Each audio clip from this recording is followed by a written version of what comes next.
Hey YouTube, how's it going? It's Ryan from Extreme Tech News, and this is my unboxing and first look at the 16GB space gray model of the iPad Air from Apple.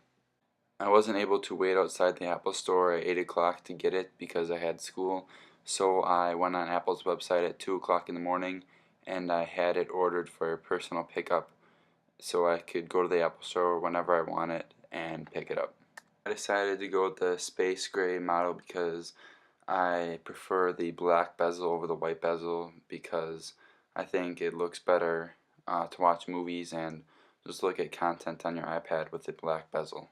Going over some of the specs of this new iPad Air that Apple announced, it is exactly 1 pound, it's 28% lighter than the previous generation, it's 20% thinner, and has 20% less volume. Just like Apple announced with the iPhone 5S, they also put the 64-bit A7 chip into the new iPad, which is basically a system on a chip.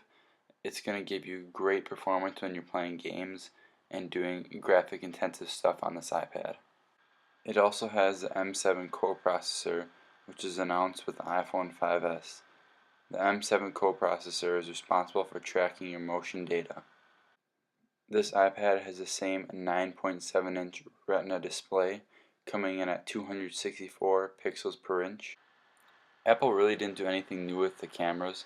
It still has a 5 megapixel camera on the back, capable of recording 1080p video, and on the front it has a 1.2 megapixel FaceTime HD camera.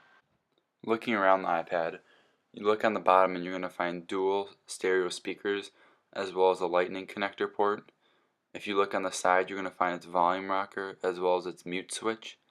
If you look on top of the iPad, you're going to find its sleep-wake button, its dual mics, and its 3.5mm headphone jack. Taking the iPad out of its plastic and holding it in your hands for the first time, you can really feel how much weight Apple took off compared to the previous generation. As I started to use the iPad Air, I really began to appreciate the new material Apple put into the back. Although it attracts scratches easily, I think it's a better option than the previous aluminum body because it doesn't attract fingerprints as much and it just overall looks better. As you saw in the box, all you get is your documentation, a quick start guide, and Apple stickers. Then you'll get your USB power brick and your connecting lightning cable.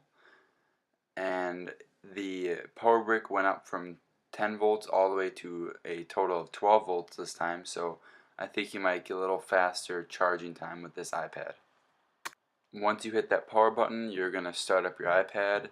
Once it's started up, you are going to get into your iOS 7 setup of your new iPad. This is going to take about 5 minutes at the most. It's real easy, and once you're done, you're able to use your new iPad. I'll fast forward through this so you guys don't have to watch it all.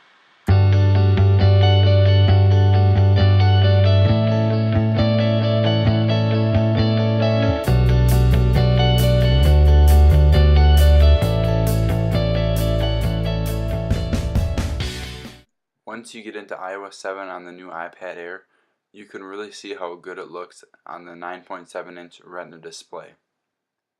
This wraps up my unboxing and first look at the new iPad Air. Please comment, rate, and subscribe as it does help me out a bunch. And as always, thanks for watching.